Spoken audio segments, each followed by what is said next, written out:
Olá, alunos do Colégio Gabarito. Venho aqui dar aquela dica para vocês fazerem uma excelente prova agora na primeira fase.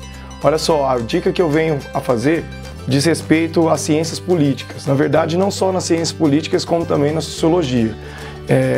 A definição de Estado moderno, né? Como uma instituição político-administrativa, o Estado ele é composto por 3 elementos. O Estado ele tem um governo, ele possui um território definido espacialmente, geograficamente, e também ele tem uma população, né? A instituição do Estado, ela pode ser conceituada por diferentes autores. Por exemplo, no caso do Weber, temos aquela definição de que o Estado ele é uma instituição que tem o órgão, né? É o órgão que possui o monopólio do uso da força física, o uso da violência. O Estado ele monopoliza o uso da força. Então o Weber ele vê que ao longo da história o Estado ele passou por um papel fundamental de concentração do poder, da violência, da força física sobre os indivíduos, né? E ele faz isso de forma jurídica e legal, né? Então nós temos aí uma Constituição e a Constituição ela vai ter o papel de instrumentalizar por uma via, como ele diria, de uma dominação do tipo racional legal, esses instrumentos da lei, de uma coerção legal, né? E ao mesmo tempo, na ciência política, a gente pode dizer também que nós temos uma interpretação um tanto quanto diferente, mas também que de alguma forma tinha a concepção de entender o Estado também como o uso da violência, que foi a de Karl Marx.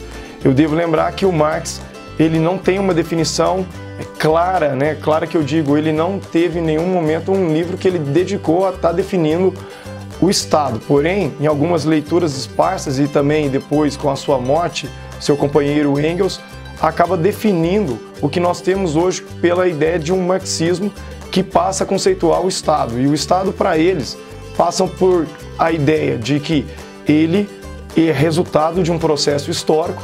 Esse processo histórico está vinculado às lutas de classes. Então, lembrar que as lutas de classes, elas são, de um lado, concebidas como proprietários dos meios de produção e desapropriados dos meios de produção.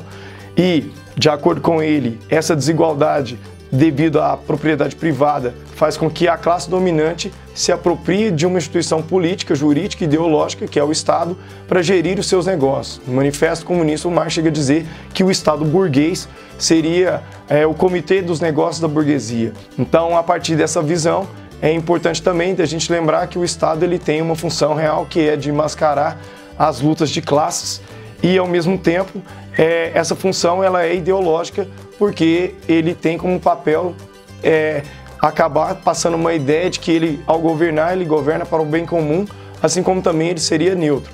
E já de acordo com essa visão, o Estado ele não pode ser neutro porque ele representa forças de grupos e de classes. Então, obviamente, se a classe dominante ela domina economicamente, de um certo aspecto ela domina politicamente também. Então fica aí a minha dica, desejo para vocês uma excelente prova e a gente se vê lá. Tchau, tchau!